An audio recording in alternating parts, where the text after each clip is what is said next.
Welcome to Friday night's video in our Master Series. This is the 32nd video in our Master Series and the second video in our first phase processing.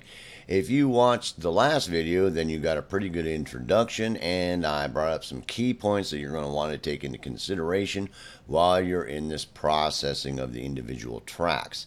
So at this point, basically, we want to make a determination of the quality we want these tracks for what type of production we're doing.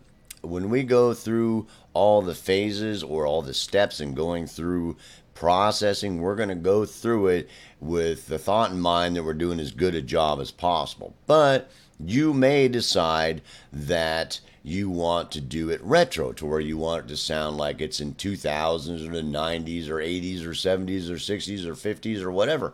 I don't know, for some type of a production that you're doing.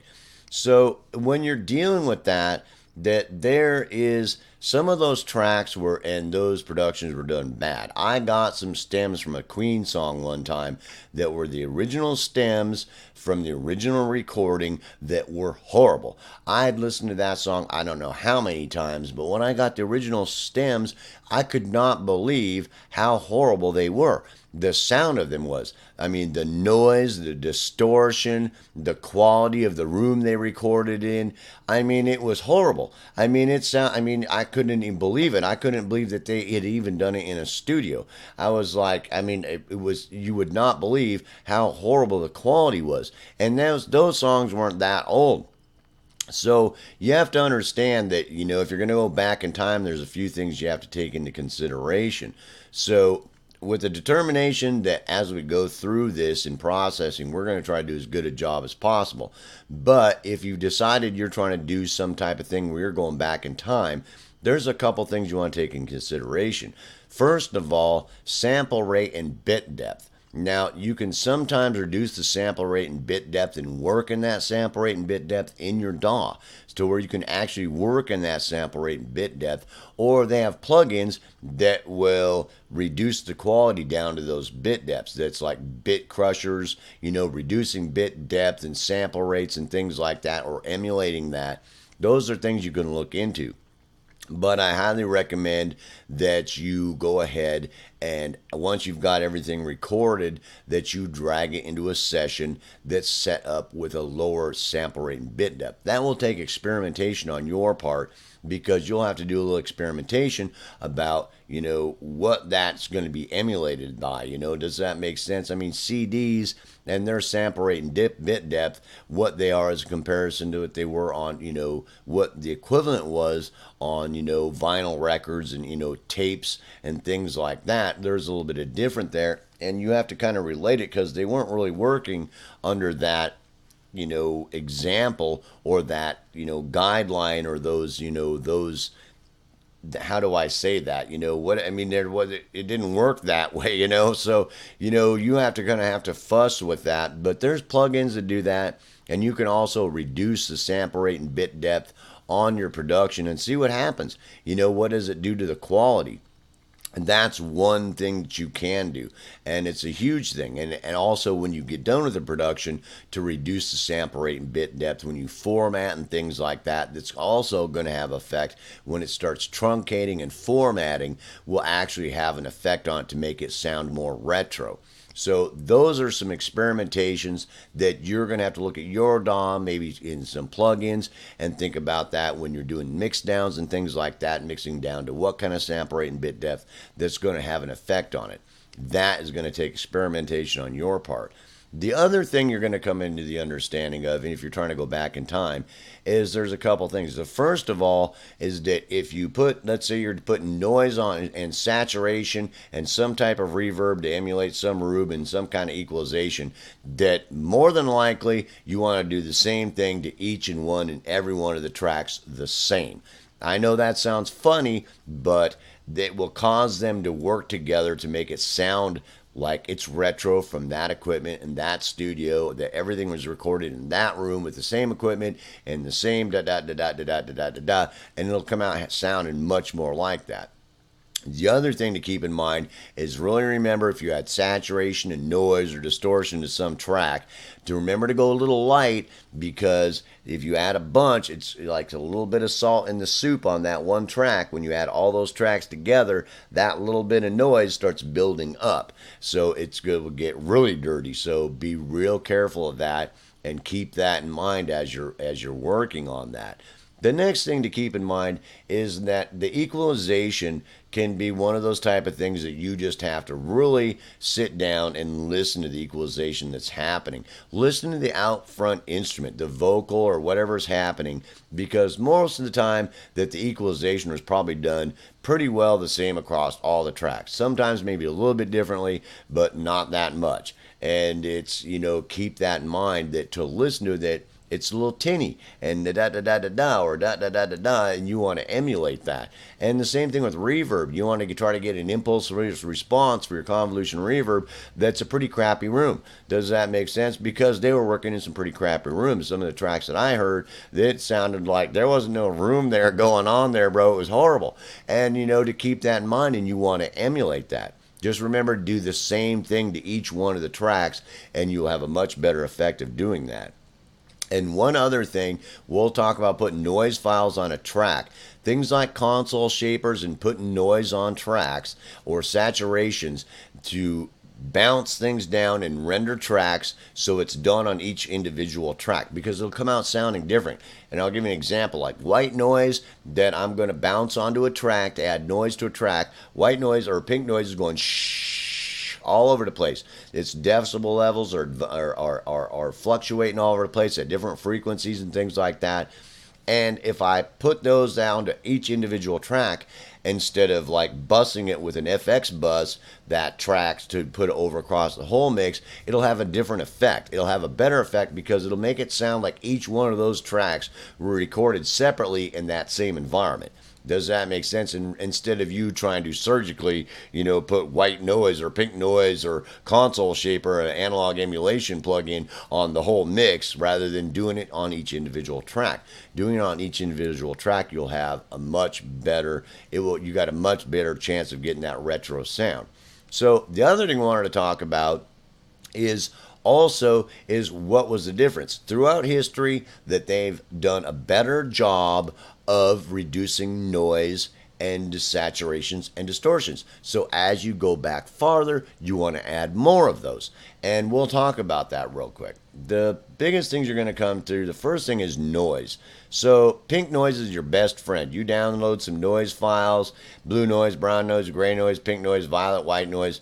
When there's no electricity going through a circuit, it's white noise all over in the circuitry. When electricity starts flowing, you start getting something akin to pink noise. So pink noise is going to be your best friend. So you got a noise file, and you take it and bounce it all the way across. Let's say the noise file is only from like here to here. You want to command bounce. You want to, in my DAW, that it's like Shift D, and it duplicates it, and then bounce them together so that they're as long as the performance. And basically, you got these two separate tracks, and you start bringing it into it.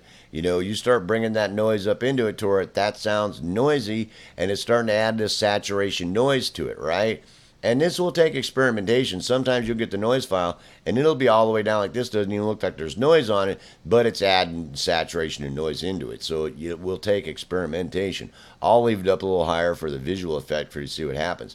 Once you get it to where you see where you want it, you want to have that same amount added through all the tracks. So Command B in my DAW, Command bounce that so it's bounced to that level. And then what I'm going to do with that, after I've saved this file so I can use the same file in the other tracks, is I'm going to bring it up onto this main file that I'm doing, this vocal. Because we talked about you want to start with the main vocal. Do this, you're processing, if you're trying to get retro, onto the most out front instrument, and then just do the same thing to all the other tracks. So I've put it up, pulling that noise up on its other track. you can see what in between these parts looks like in the dead space there where it's silence. Now I command B, command bounce this together. Now that noise is bounced right into that file. Now you can see it in those dead spaces where it was really quiet. There's noise there. Normally it wouldn't be that loud, but I wanted you to be able to visualize it.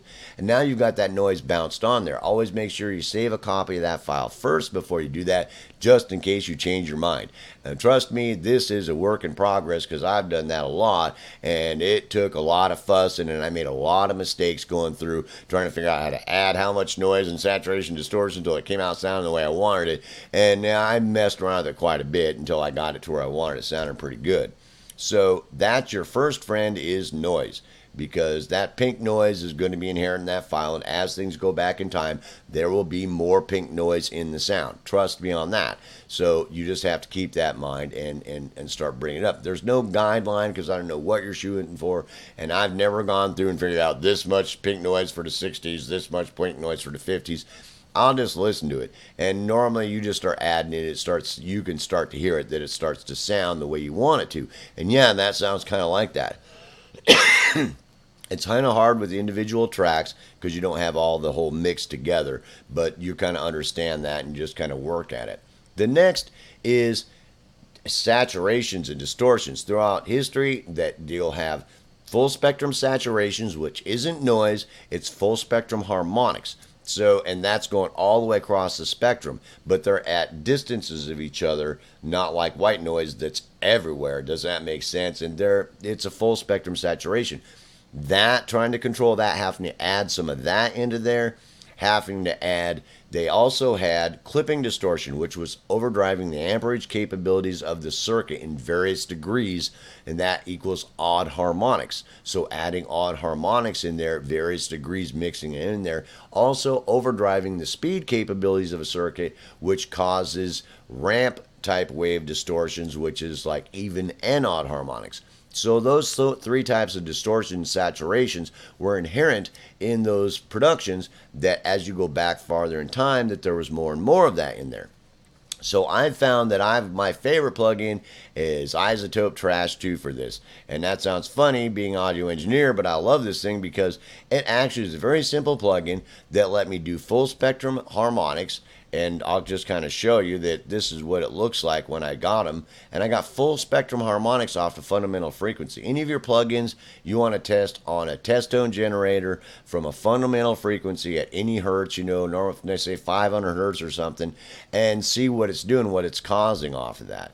But anyway, full spectrum harmonics, I can add just odd harmonics, just even harmonics, and or even an odd harmonics to add some of that in there. Normally what I'll start adding some odd harmonics, an instance of this plugin adding just odd harmonics, and an instance of this plugin adding full spectrum harmonics, and an instance of this plugin adding even and odd harmonics, which is like ramp wave harmonics overriding the speed cable of the circuit. And I'll start adding each one of those in there just a little bit until it just starts to really dirty it up. And that setup does, you can go all the way back in time with that, and it sounds great. So without that, if you don't have that, there's all kinds of plugins, even saturation plugins. Simple things like this soft tube is going to add some size of saturation. Put it on there with a test generator and see what type of harmonicas to put it on there with any one of them that you decide to use, because there's tons of them that do, tube amp, tube distortion, saturations, and all kinds of different ones. I love my isotope plugins, and one like my Neutron has this exciter plugin, and I can put like 4 instances of this on a track, and on one of them I can add a little bit of tape emulation saturation, on one of them I can add a little bit of tube, on one of them I can add a little bit of retro, and one of them I can add a little bit of warm, and just fuss with them back and forth until I'm getting a really nice sound on that vocal that sounds pretty good, and that's nerding it up pretty well, and it sounds like that stuff from back there, and trying to get it back there, that those are some good plugins and some good things to do. So those are your most important things, that are really going to take you back in time to where you can understand that and you doing that on each and every track so that all the tracks sounded like they were recorded in that horrible room with that horrible full spectrum saturation with those horrible odd harmonics and those horrible even and odd harmonics and that horrible pink noise, that and more and more of it as you go back in time, that you will eventually get where you're looking for. So I know it's kind of hard, but that's the best advice I can give you on that. And then for you to experiment and start seeing what it's doing to you, listening to some old records and hearing what's happening, and you will eventually start to understand what it's doing and get better and better as you experiment. So peace, hope, love. I hope you enjoyed this first video, give you a little bit of insight and going retro and getting back in time and making a judgment so that as you do your processing that you keep that in mind. I'll see you in the next video.